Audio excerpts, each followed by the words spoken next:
ओम नमो सया सब सिद्धाणम। ओम नमो सया सब सिद्धाणम। ओम नमो सया सब सिद्धाणम। सर्वप्रथम श्रवण संस्कृति के अमर देवता, पुरुषार्थ के प्रतिपादक आराध्य प्रभु भगवान महावीर के चरणों में कोटि कोटि वंदन। प्रतिपल वंदनिया मम आराध्या पूज्या गुरुनी मैया के चरणों में मेरा भाव भरा वंदन। पाठ पर विराजित प्रवर्तनी मेवाड़ गौरव डॉक्टर श्री चंदना जी महाराज साहब के चरणों में मेरा भाव भरा वंदन। विश्व के समस्त ऊर्जा पुरुषों के चरणों में शत वंदन। धर्म सभा में उपस्थित भाइयों एवं बहनों, हमारी चर्चा वारों की चल रही है। उसमें कल कौन सा वार था? गुरुवार। गुरु का महत्व और जिह्वा पर वाणी का प्रभाव, इन दो बातों पर हमने चर्चा की कि जिसका गुरु ग्रह अच्छा है उसकी वाणी प्रभावशाली होगी। और पूरा हमारा जैनिज्म किसके पर चल रहा है? वाणी के ऊपर चल रहा है। महावीर वाणी, सिख धर्म किस पर चल रहा है? गुरुवाणी पर चल रहा है। तो जो वाणी पर भरोसा रखता है, जो गुरुओं पर भरोसा रखता है, उसका गुरु ग्रह, बोलो, अरे उस गुरु ग्रह को ऊर्जा मिलेगी, सॉलिड हो जाएगा। तो आइए, ऐसे गुरु के बाद आज वार कौन सा आ गया? शुक्रवार। चंद्र प्रज्ञप्ति, सूर्य प्रज्ञप्ति और निर्यावली का हमारे महावीर के आगमों के अंदर, वाणी के अंदर 3 आगमों में शुक्र ग्रह का वर्णन आया है। गुरु अगर देवों के गुरु है तो शुक्र दैत्यों के गुरु है। ध्यान से सुनना।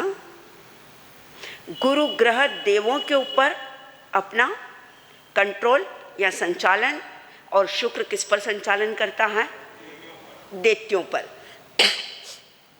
देवों को संभालना बहुत आसान होता है, समझदारों को संभालना बहुत आसान होता है, लेकिन शैतानों को संभालना, बोलो, जाकर देखो किसी जेल के अंदर, जो सलाखों के अंदर जो शैतान बंद है उन्हें संभालना आसान है।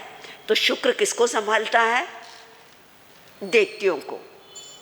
और दैत्यों को संभालने के लिए नफरत की आवश्यकता नहीं होती, दैत्यों को संभालने के लिए घृणा की आवश्यकता नहीं होती, दैत्यों को संभालने के लिए क्रूरता की जरूरत नहीं होती।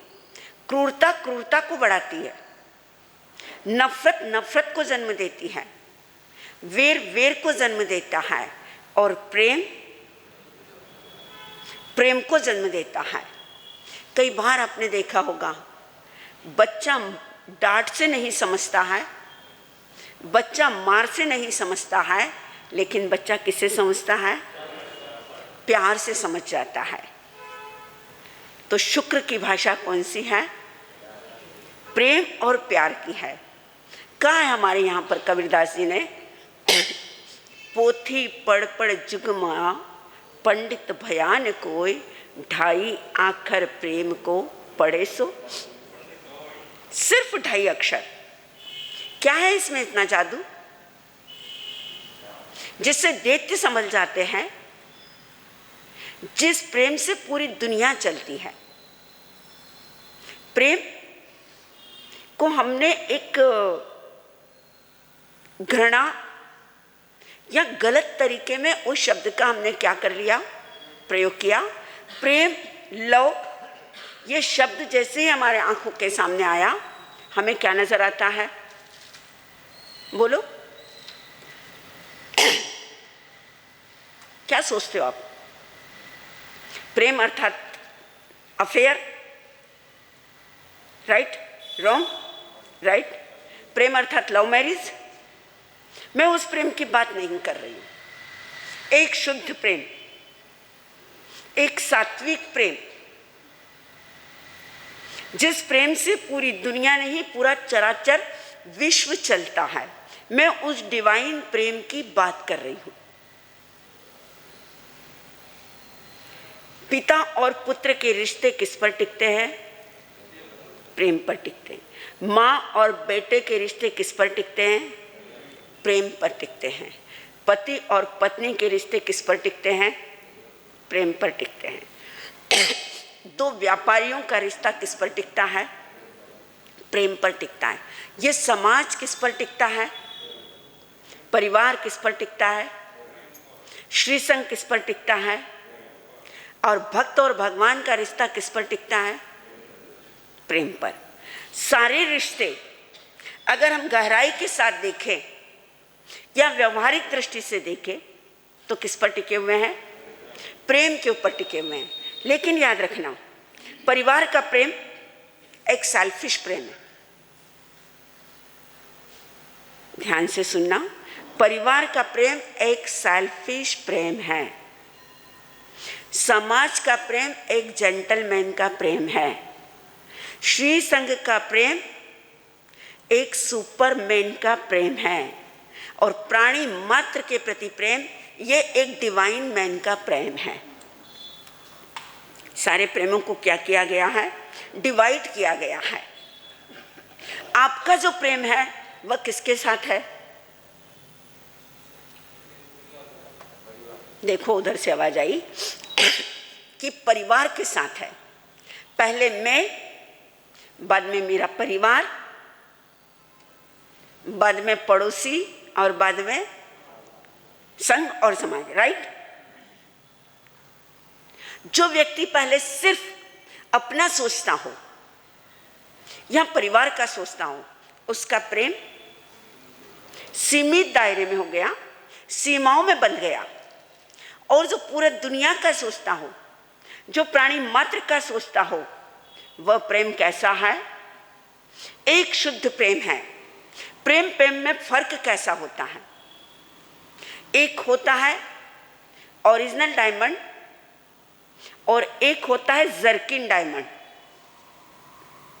दोनों में शाइनिंग एक जैसी है, दोनों में चमक एक जैसी है, दोनों में कटिंग एक जैसी है, लेकिन दोनों की कीमतों में क्या है? हाँ? दोनों की कीमतों में बहुत फर्क है। दोनों का मूल्यांकन अगर किया जाए तो दोनों में बहुत फर्क है। परिवार का प्रेम एक जर्किन डायमंड है और पूरे चराचर विश्व के प्रति प्रेम, परमात्मा के प्रति प्रेम, यह कौन सा है? एक रियल डायमंड है। एक होता है आग का दूध और एक होता है गाय का दूध। एक में रोग प्रतिरोध की क्षमता है, एक में इम्यूनिटी पावर बढ़ाने की क्षमता है और एक में मारने की क्षमता है। आप कौन सा दूध पसंद करोगे? गाय का दूध या आँख का दूध? आँख का दूध अगर पिया या उसे खाया या किसी में लिया तो व्यक्ति मर जाएगा। सीता एक पर्सन है। सीता के प्रति रावण का भी प्रेम है और लक्ष्मण का भी प्रेम है। राम की बात नहीं कर रही हूं, किसकी बात कर रही हूं? लक्ष्मण की बात कर रही हूं। दोनों का प्रेम है, दोनों का आकर्षण है, लेकिन एक का आँख का दूध है और दूसरा गाय का दूध है। आँख का दूध रावण को विनाश कर देता है और लक्ष्मण का जो प्रेम है वह इतिहास के अंदर उसे प्रसिद्ध कर देता है। प्रेम दोनों का है, आकर्षण दोनों का है, लेकिन एक प्रेम कौन सा है? शुद्ध है। एक प्रेम पवित्र प्रेम है और दूसरे प्रेम के अंदर वासना है। वासना युक्त प्रेम आपको संसार के दलदल में फंसा देता है। आप संसार में रहो, आप साधक हो, आप ग्रस्त हो, आप श्रावक हो, आप संसार में रहो, ठीक है, लेकिन संसार आपके भीतर ना रहे। संसार जिस दिन आपके भीतर आ गया, आपका प्रेम वासनामय बन जाएगा। और संसार में आप रहे लेकिन आप संसार के अंदर नहीं रहे, तो आपका प्रेम कौन सा हो जाएगा? अरे डिवाइन प्रेम हो जाएगा, एक शुद्ध प्रेम हो जाएगा। मैं आपको इतिहास के कुछ उदाहरण बताऊं कि प्रेम कैसा होता है और प्रेम की डोर से बंधा हुआ कौन होता है। प्रेम की गली अति सांकरी, तामे दो न समाए। इसका मतलब क्या हुआ? सुना है आपने ये पंक्तियां? प्रेम की गली अति सांकली, तामे दो न समाए। इसका मतलब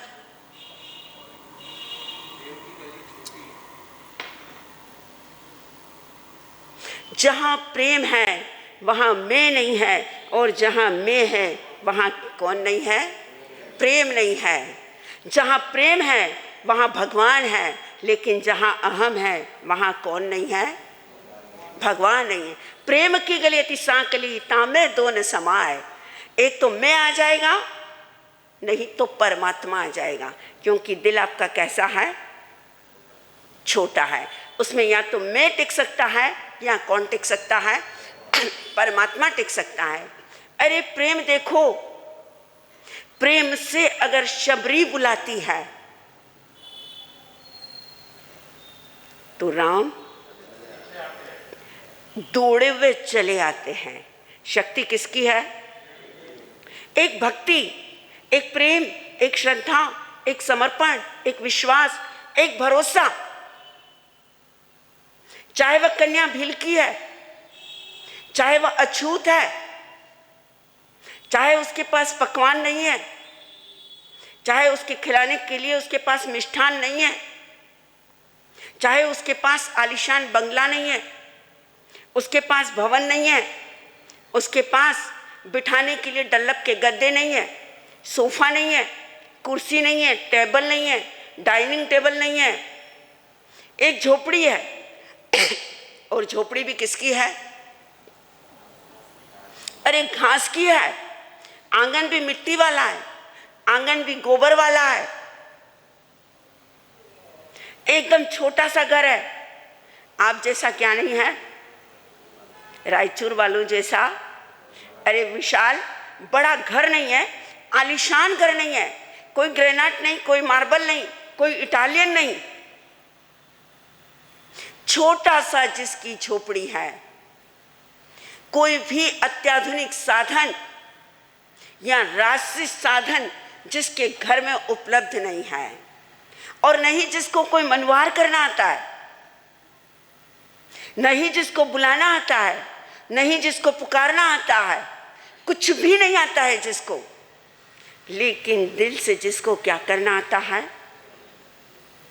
अरे बुलाना आता है, दिल से जिसे पुकारना आता है। कहा जाता है जब बोली मौन हो जाती है तब अंदर की आत्मा मुखर हो जाती है। जब शब्द मौन हो जाते हैं तो वाइब्रेशन काम आते हैं। जब होठ बंद हो जाते हैं तो आत्मा बोलती है। तो शबरी की क्या बोलती थी? आत्मा, दिल, उसके 3.5 करोड़ रोम। राम मेरे घर आए और राम को मैं क्या खिलाऊं? बेर, खट्टे, मीठे, और वह भी झूठे। सोचिए वो प्रेम में कितनी पागल रही होगी, श्रद्धा में कितनी पागल रही होगी, जिसे अपना कोई भान नहीं। लेकिन परमात्मा मिष्ठान के भूखे नहीं होते। भगवान सिर्फ किसके भूखे होते हैं? प्रेम के भूखे होते हैं। इतिहास गवाह है, शबरी ने बुलाया, राम तुम चले आए। और जिन बेरों को देखकर ऐसे फोड़ रही है, ऐसे चख रही है, और उन्हीं हाथों से क्या कर रही है? खिला रही है। पास में बैठा लक्ष्मण, प्रभु क्या कर रहे हो? एक अछूत कन्या के हाथ के तुम बेर खा रहे हो। आज जो मजा आया है, आज जो आनंद आया है, आज जो स्वाद आया है, ऐसा लग रहा है कि माता कौशल्या मुझे बादाम का क्या खिला रही है, हलवा खिला रही है। कौन बोले? राम बोलते हैं, इतना मजा, इतना टेस्ट। शबरी और मुझे क्या खिला दो। जो राम श्रृंगी ऋषि के यहाँ नहीं गए, तैयारियों पर नहीं देखा, लेकिन राम कहाँ गए? शबरी के यहाँ पर क्या था? प्रेम था। जहां राजा शैतानिक बुलाता है, जहां महारानी मृगावती बुलाती है, महावीर वहां नहीं जाते हैं। जहां पूरी कौशंबी बुलाती है, महावीर वहां नहीं जाते हैं। लेकिन जहां चंदना आंखों में आंसू भरकर बुलाती है, महावीर वहां पर क्या होते हैं? चले आते हैं।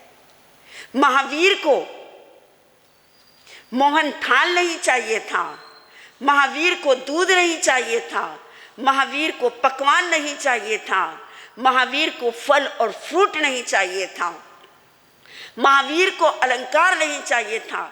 लोग घरों के बाहर थालियां लेकर खड़े हैं, कोई कमी नहीं है देने की, देना चाह रहे हैं, लुटाना चाह रहे हैं। प्रभु तुम लेकर जाओ, क्या तुम्हें चाहिए? लेकिन महावीर की नजरें उस ओर नहीं उठती है। भगवान किसे खोजता है? भगवान भक्त को खोजता है। भगवान सच्चे प्रेम को खोजता है। भगवान पकवानों को नहीं देखता है, न झोपड़ी देखता है, न महल देखता है, सिर्फ देखता है तो क्या देखता है? हम क्या देखते हैं? बोलो रायचूर वालों, बोलो। आपका एक गरीब दोस्त ने भी आपको इनविटेशन दिया शादी में, ध्यान से सुनना, जो बहुत गरीब है, बहुत पुअर है, जिसके यहाँ कोई भी तैयारी नहीं है, और एक आपका सॉलिड बहुत पैसे वाला दोस्त है। ईमानदारी से बोलना, पहले किसके यहाँ जाओगे?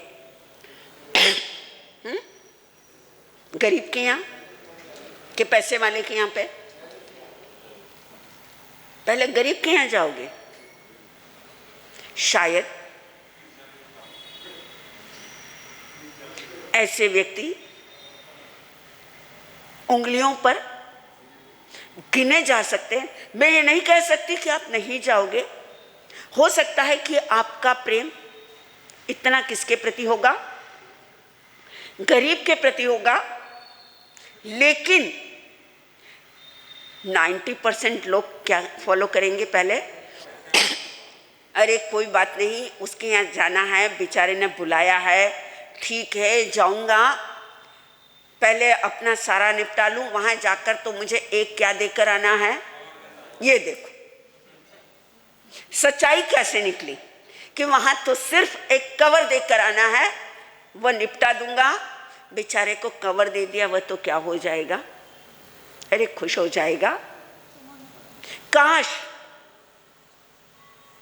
महावीर ने अगर ये सोचा होता, अगर भगवान के मन में भी अगर ये भावनाएं आ जाती, तो शायद ये पंक्तियां नहीं बनती। सत्वे सुमैत्री गुणश्री प्रमोद, सर्वे भवन्तु सुखिनः, सर्वे भवन्तु निरामया। जो प्राणी मात्र के प्रति प्रेम रखता हो, वह महावीर, वह मेरे प्रभु देवादिदेव, एक भक्त के प्रति तुम्हारा प्रेम कैसा हो, एक दलितों के प्रति तुम्हारा प्रेम कैसा हो। दुनिया जिसे नफरत से देखे, दुनिया जिसे घृणा करे, दुनिया की नजरों में जो दासी हो, दुनिया की नजरों में जो बिक चुकी हो, दुनिया की नजरों में जो दुखी है, दुनिया की नजरों में जो नारी है, दुनिया की नजरों में जो पीड़ित है, दुनिया की नजरों में जो क्या है, अरे हथकड़ियों और बेड़ियों से जो बंधी हुई है। महावीर ये तुम्हारा सच्चा प्रेम था, महावीर ये तुम्हारा शुद्ध प्रेम था। चंदना ये तुम्हारा शुद्ध प्रेम था, तुम्हारा ये सात्विक प्रेम था कि तुमने महावीर को भी क्या कर लिया, अरे खींच लिया, आकर्षित कर लिया। महावीर को जो बुला ले और महावीर जब दौड़े चले आए तो सोच लेना वह प्रेम कौन सा प्रेम है, एक शुद्ध प्रेम, एक डिवाइन प्रेम जो परमात्मा को भी झुका दे। ऐसा अगर प्रेम है तो किसका है, चंदन बाला का है। अरे गौतम का प्रेम, एक शिष्य का प्रेम किसके प्रति हो, अपने गुरु के प्रति हो। एक समर्पण होना चाहिए, एक श्रद्धा होनी चाहिए और एक ऐसा प्यार होना चाहिए जैसे एक बच्चे के लिए सर्वस्व कौन होती है, मां होती है। ऐसे एक शिष्य के लिए सर्वस्व कौन होता है, अपना गुरु होता है। जहां शिष्य अपना दिमाग लगा दे उस शिष्य की नैया कभी भी क्या नहीं हो सकती है। ये मैं नहीं कह रही हूं और आपकी बात नहीं करती, मैं भी कौन हूं, एक बोलो, अरे मैं भी एक शिष्य हूं। आपकी बात नहीं करती, मैं तो किसकी बात कर रही हूं, अपनी बात कर रही हूं। अगर गुरु के प्रति अगर प्रेम ही नहीं है, गुरु के प्रति श्रद्धा ही नहीं है, दिमाग लगाया तो गुरु का रिश्ता टूटा, दिमाग लगाया तो शिष्य गौशाला बना और दिमाग नहीं लगाया तो शिष्य कौन बना, अरे गौतम बना। और वह शास्त्र, वह आगम, एक गुरु का प्रेम जहां हर शब्द पर, हर पंक्ति पर, हर आगम में अगर गुरु के मुंह से नाम निकलता है तो किसका निकलता है, गोयम गोयम गोयम। ये क्या है, कौन सा प्रेम है, डिवाइन प्रेम, एक शुद्ध प्रेम, एक पवित्र प्रेम। अरे शिष्य का प्रेम हो तो कोई बड़ी बात नहीं है, लेकिन गुरु का अगर शिष्य के प्रति प्रेम हो जाए तो मैं कहूं उस प्रेम को क्या है, अरे वंदन है, नमन है, अभिनंदन है। कितना समर्पण रहा होगा उस गौतम का,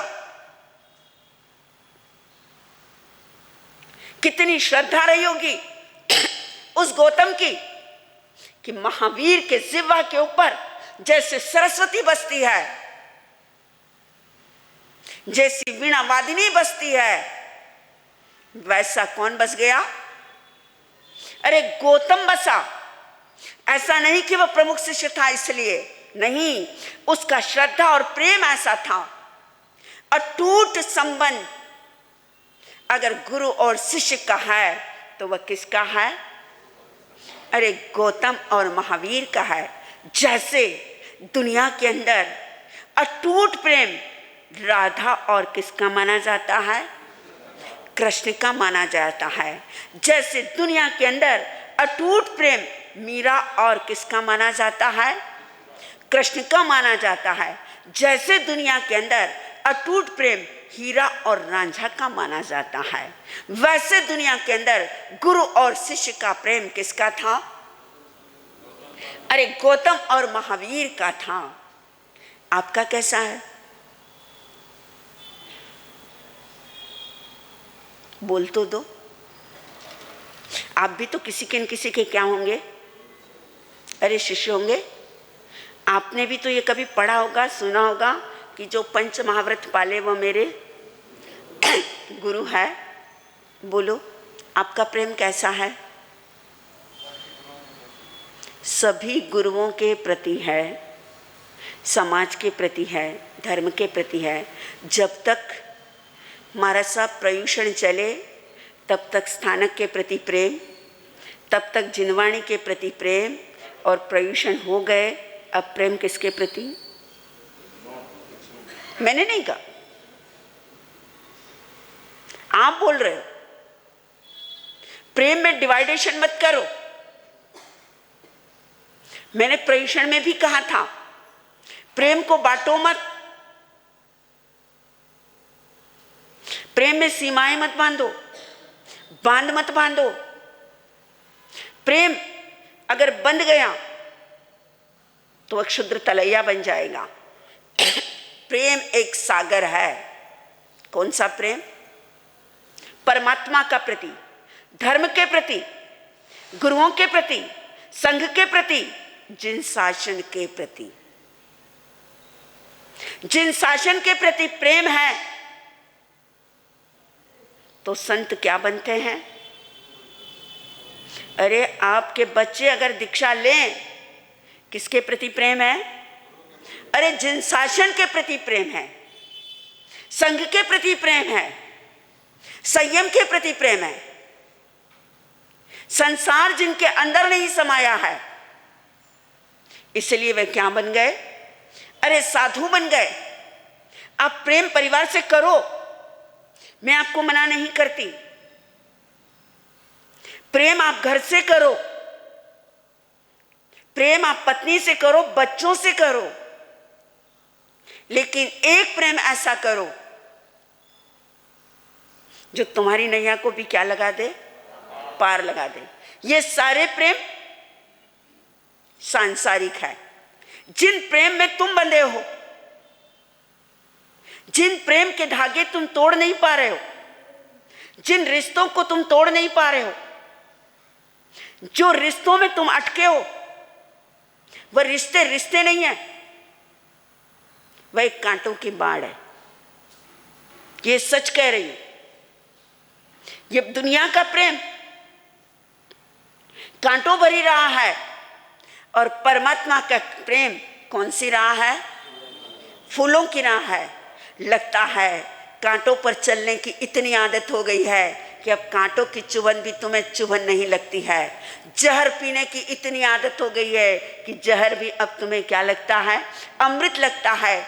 आग के पास बैठकर तपन खाने की इतनी आदत हो गई है कि अब तुम्हें आग आग नहीं लगती है। और इस दुनिया में तुम्हें रहने की इतनी आदत हो गई है कि अब ये संसार तुम्हें संसार नहीं लगता, अब ये संसार तुम्हें परमात्मा का क्या लगता है? देखो क्या बोल रहे हैं कि संसार हमें क्या लगता है? परमात्मा का घर लगता है। क्योंकि उन रिश्तों में,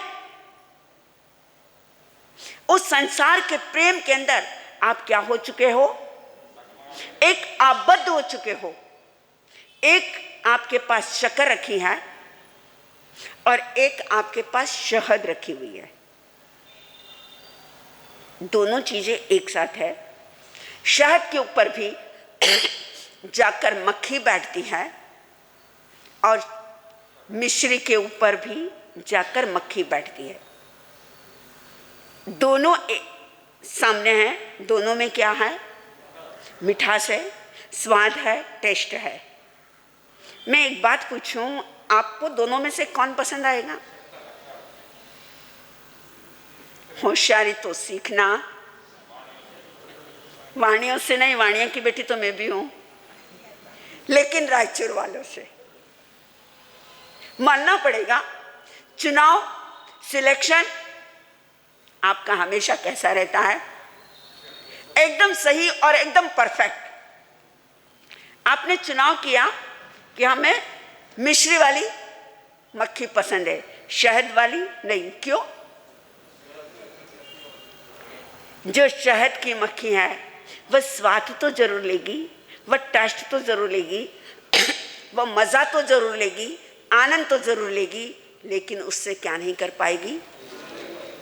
उड़ नहीं पाएगी। वही उसकी जीवन लीला समाप्त हो जाएगी। लेकिन मिश्री वाली मक्खी स्वाद भी लेगी, मजा भी लेगी, आनंद भी लेगी, टेस्ट भी लेगी, लेकिन उड़ जाएगी। तो मैं आपसे आगे का क्वेश्चन पूछ लूं। आपने चुनाव तो कौन सा किया? मिश्री वाली मक्खी का। अब जरा ये बताओ कि आप संसार में आपका जो प्रेम है वो मिश्री की मक्खी की तरह है या किसकी तरह है? बोलो। मिश्री की तरह है? पक्का? पक्का?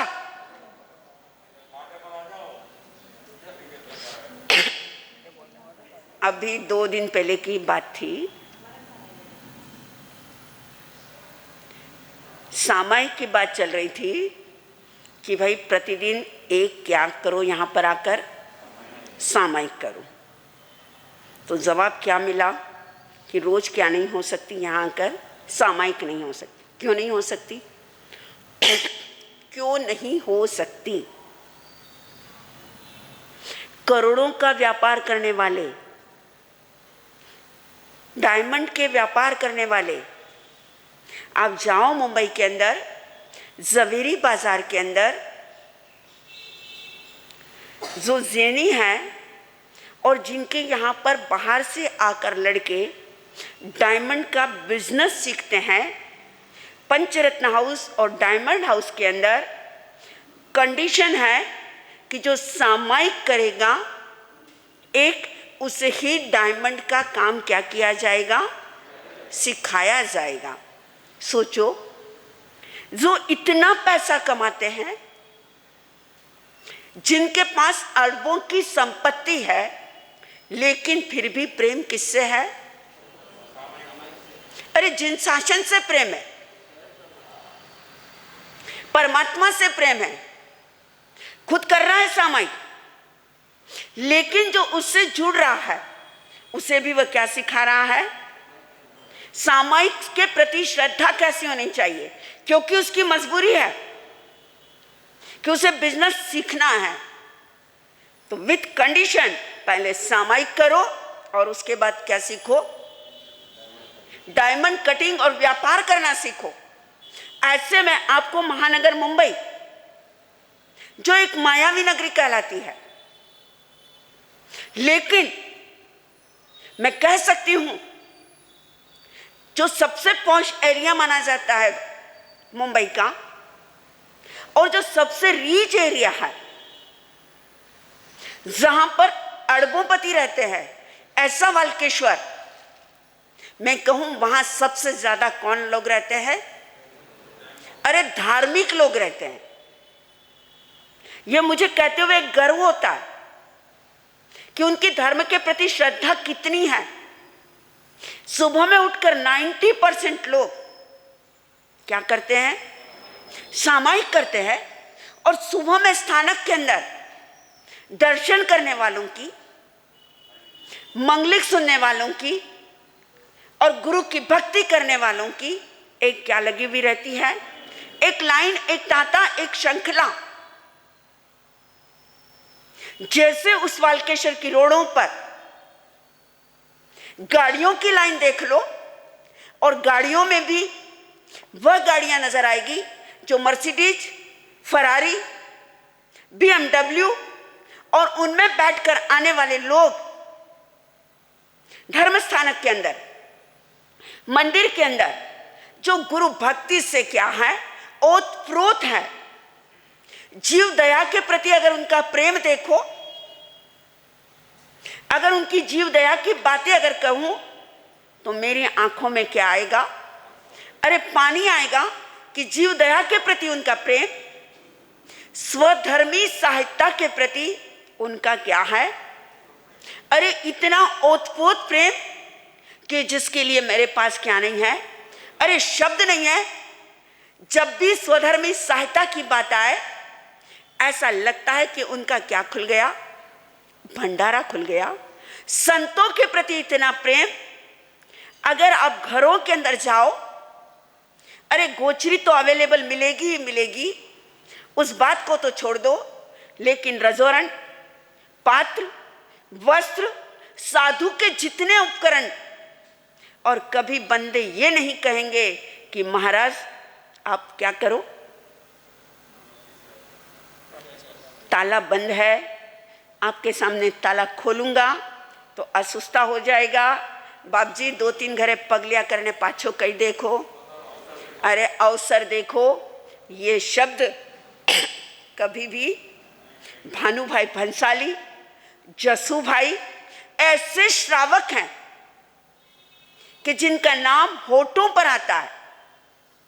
जैसे आपके रूम फर्नीचर से भरा हुआ रहता है, जैसा आपका रूम सामान से भरा रहता है, वैसे उनके रूम ओगे, पात्रे और कपड़े से क्या रहते हैं? भरे हुए रहते हैं। जैसे आपके घरों में फ्रूट के कैरेट रखे हुए रहते हैं, ऐसे कैरेट लाकर वे संतों के क्या रखते हैं, सामने रखते हैं। जितना चाहिए आप लेकर जाओ और ये मेरा कार्ड लेकर जाना। आपकी संप्रदाय के, आपके गच्छ के, आपके संघ के, आपके परिचित जो भी साधु संत आए, विनंती है आपसे, आप उन्हें कहाँ भेजना, हमारे यहाँ भेजना। हमें कुछ वैयावच्च का, हमें कुछ सेवा का क्या मिल जाए, लाभ मिल जाए। और वैयावच्च करने के बाद, सेवा करने के बाद, बहराने के बाद कोई घमंड नहीं, कोई शब्द वापस मुंह पर नहीं, कोई झलक भी नहीं कि मेरे यहां मां सती जी आए थे और मैंने क्या किया। बोलो, मान लो आपके घर पर, सॉरी रायचूर वालों की बात नहीं कर, मिच्छामी दुक्कड़म, बिल्कुल भी नहीं। मान लो आपके घर पर मारसा आए और संयोग आपके घर पर गाय का घी है। एक प्रैक्टिकल बता रही हूं। घी बहराया, घी बहराते बहराते घी का चम्मच कहाँ लग गया, हाथ पर। आपके पड़ोस में और घर है, उसके पड़ोस में और घर है। महाराज साहब गोछरी लेकर निकल गए, घी लगा था, आपने क्या करने लगे, बस पास वाली ने पूछा क्या हुआ, क्या आज मसाज कर रहे हो। नहीं नहीं नहीं, मैं देख रही हूँ आप बड़ी अच्छे से मसाज कर रहे। नहीं नहीं, आज महाराज साहब आए थे अक्षय ज्योति जी, मैंने क्या बहराया, ताजा घी बहराया। क्या किया, यहां की बात नहीं, बोलो होता है या नहीं होता है, गलत। गुरु भक्ति कैसी होनी चाहिए, साधार्मिक भक्ति कैसी होनी चाहिए, गुरु का वैयावच्च कैसा होना चाहिए, सेवा कैसी होनी चाहिए, और वही व्यक्ति सेवा कर पाएगा, वही व्यक्ति प्रभु से जुड़ पाएगा। याद रखना, जो धर्म से जुड़ता है वह गुरु से जुड़ता है, गुरु से जुड़ता है वह किससे जुड़ता है, प्यार क्या कर सकेगा भगवान से, प्यार क्या कर सकेगा ईमान से। इंसान की गोद में जन्म लेकर जो प्यार न कर सका इंसान से। क्या कहा, इंसान से प्यार करो, स्वधर्मी से प्यार करो, परिवार से प्यार करो, धर्म से प्यार करो, जिन शासन से प्यार करो, गुरु से प्यार करो। जो गुरु का प्यारा है वह परमात्मा का प्यारा है। घड़ी में कितने बज गए, आइए आप अपनी जन्म कुंडली का शुक्र देखो, लेकिन मैं कह रही हूं किसका देखो, कर्म कुंडली का। याद रखना, जन्म कुंडली में अगर मीन का शुक्र है तो वह परमोच्च का माना जाता है, और जन्म कुंडली में अगर तुला का शुक्र है तो वह क्या माना जाता है, नीच का माना जाता है। हम अतीत की नहीं, वर्तमान में अगर मदर टेरेसा की जन्म कुंडली देखें तो उसका शुक्र कौन सा था, मीन राशि, और परमोच्च का शुक्र था जो शत्रु से भी प्यार करना सिखा दे, और जो शत्रुओं की भी सेवा करना सिखा दे, जो निंदक की भी सेवा करना सिखा दे, जो कुष्ठियों को भी अपने हाथ से नहलाना सिखा दे, वो होती है मदर टेरेसा। ऐसा प्रेम अगर आपके जीवन के अंदर भी आ गया तो आपका जीवन भी महान बन जाएगा। बोल भगवान महावीर। सत्यवचन कुंद्रनारी खान ज्ञान भंडार एते मां सती जी आपरी वाणी गणी